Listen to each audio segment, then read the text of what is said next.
the first books that I read that really shook my worldview, Limits to Growth in 1972. And I suddenly realized that the world was going to change profoundly, that the world in which I had been brought up, that all the expectations that I had developed about how the world is, all of that was like quicksand, that it was unsustainable. It could not be maintained into the indefinite future.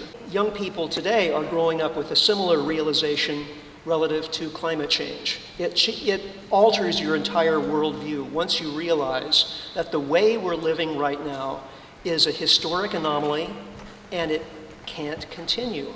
Somehow, for years and years, I had this conversation in my mind, and the word energy was not part of that conversation.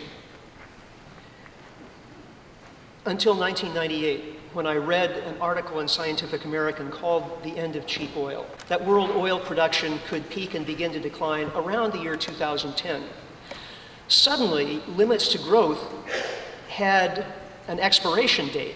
Also, this article made me forcibly aware of just how important energy is to our modern way of life. This chart here has some red bars. Those are a record of rates of discovery of new oil in the US. And this is one of the clues that led Hubbard to make his forecast. He saw that discovery of oil in the US had peaked in 1930 or thereabouts and had generally been declining since then. Global oil discoveries have been declining since the early 1960s, since around 1964 or 1965. So remember, in the US, there was about a 40-year time lag between peak of discovery and peak of production, from 1930 to 1970. And here we are with global oil discoveries peaking well over 40 years ago. As we saw, every oil field goes through a peak and decline, and aggregates of oil fields do too. And the most important thing to remember about this is the big oil fields tend to be found first. This is not always the case, but usually we find the big ones first for fairly obvious reasons. They're larger in geographic extent, so even if you're out there poking holes in the ground randomly, you're much more likely to find the big ones first. The red bars are countries, a number of countries that are seeing expanding production. The blue bars are countries that are seeing declining production. As you can see, back in the 1960s, the red bars were winning. And these days, it's the reverse. The decliners have caught up and are taking the lead. Even the Wall Street Journal is starting to make pronouncements like this in just February this year. A shortage of oil could be a real problem for the world in a fairly short period of time. What are they talking about, fairly short? Between now and 2015.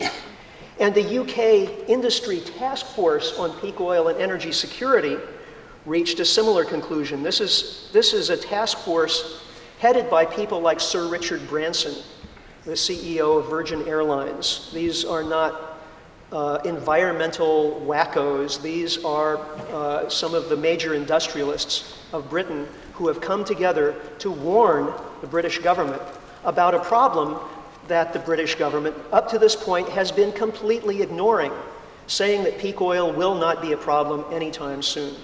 The reality today is that crude oil production has been essentially flat since about 2005, even in the context of rising, and in some years dramatically rising, oil prices. Now, simple economics 101 would suggest if oil prices are rising, countries that produce oil are going to want to cash in on that fact and bring as much oil to market as they possibly can.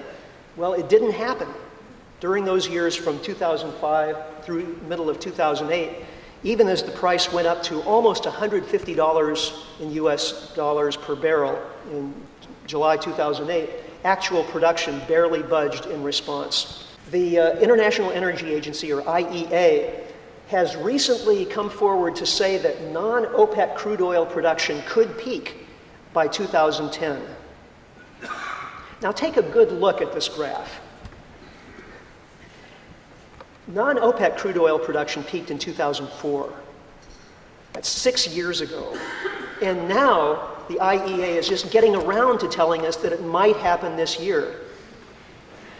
So those governments that are waiting around for the IEA to warn them that global peak oil might happen any day now are being rather foolish, I believe, because the IEA is being overly conservative and cautious in sounding the warning that it was put here to sound. As recently as 1998, the price of oil was $12 a barrel. And at $12 a barrel, it still made sense for oil companies to go out and look for more oil because it was so cheap to produce it. Maybe only cost $5 to produce a barrel of oil, pull it out of the ground and bring it to market. And so if you could get 12 for it, you're making a fine profit. As I say, those days are long gone. Today, new oil is being found under miles of ocean water. It's being found in countries that are politically fractured, where no one wants to work. The price of oil has to be in the range of $60 to $70 a barrel to justify new exploration. The cheap oil is gone. Everybody agrees with that statement. Even those companies like Cambridge Energy Research Associates or Saudi Aramco or Exxon that are still denying and publicly denying the likelihood of a near-term global oil production peak. They nevertheless acknowledge that the era of cheap oil is over.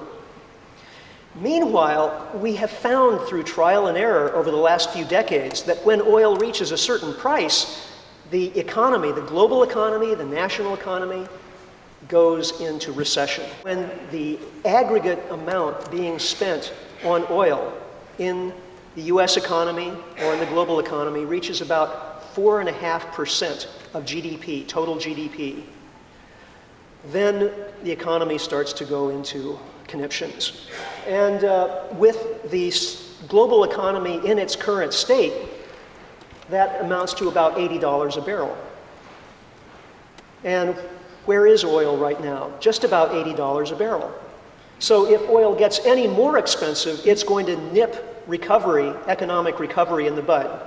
If it gets much less expensive, that will disincentivize exploration for new oil production capacity, and so we'll see supply shortfalls even sooner.